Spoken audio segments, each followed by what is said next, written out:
Boker Tov, il est 8h, heure de Jérusalem, 7h, heure de Paris. C'est l'heure du premier journal d'information sur Studio Kalita, relayé par Radio J. Des avions de chasse de l'armée de l'air israélienne ont bombardé hier soir des positions du Hamas dans le nord de la bande de Gaza. Ce raid s'est rajouté à plusieurs autres déjà lancés dans l'après-midi à la suite d'un tir d'un sniper palestinien en direction d'un groupe de soldats israéliens. Le commandant de l'unité, un lieutenant, a été légèrement blessé par l'un des tirs. En fait, il n'a eu la vie sauve que grâce à son casque qui a freiné l'impact de la balle. Cet officier a été libéré hier soir de l'hôpital Soroka. Selon des sources palestiniennes, le sniper serait un membre du djihad islamique qui aurait agi sous les ordres de Téhéran.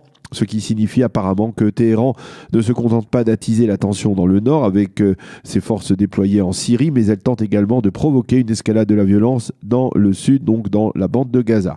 Hier après-midi, ce tir, fort heureusement sans conséquence, s'est déroulé après qu'un blindé israélien de Tsahal ait tiré en direction d'une position du Hamas dans la bande de Gaza, provoquant la mort d'un Palestinien. 4 autres ont été blessés. Benyamin Netanyahou a décidé hier soir, en réaction à ce regain de tension, de geler à nouveau le transfert des 15 millions de dollars en provenance du Qatar vers la bande de Gaza qui devait intervenir aujourd'hui après déjà plusieurs reports.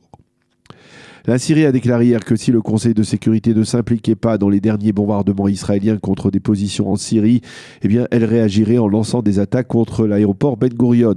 Il faut rappeler que certaines des dernières attaques israéliennes se sont focalisées sur des cibles situées sur l'aéroport de Damas, international de Damas, ou dans son immédiate proximité. L'ambassadeur de Syrie à l'ONU, Bachar El-Jafari, a déclaré hier qu'il était grand temps que le Conseil de sécurité prenne des dispositions nécessaires pour stopper les attaques israéliennes. Plusieurs ministres au sein du cabinet restreint pour la sécurité nationale critiquent les dernières déclarations du Premier ministre reconnaissant l'implication de manière explicite, directe d'Israël dans ces dernières opérations contre des cibles iraniennes en Syrie. Selon ces ministres, ces déclarations sont mues par des motivations politiques. De la part de Benyamin Netanyahou, il précise que jamais le cabinet restreint n'a pris la décision officielle d'abandonner la politique de flou concernant la responsabilité d'Israël dans les attaques anti-iraniennes. Il précise que même lors de la dernière réunion, le Premier ministre leur a demandé d'éviter de s'exprimer sur ce dossier. Dans l'entourage de Benyamin Netanyahou, on rejette ces accusations que l'on qualifie là encore d'accusations à caractère politique.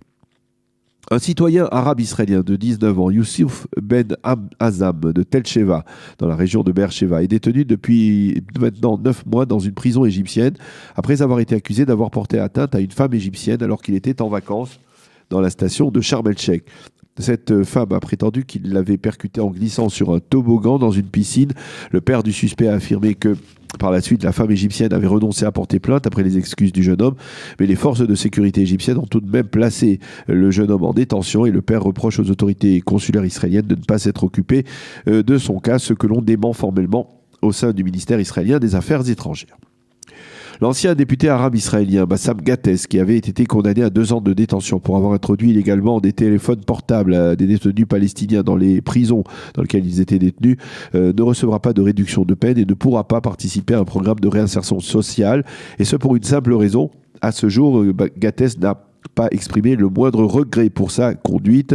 Le ministre de la Sécurité intérieure, Gilad Ardan, a affirmé que de son point de vue, il ne pouvait y avoir de programme de réinsertion pour des terroristes qui continuent à se positionner contre l'existence de l'État d'Israël.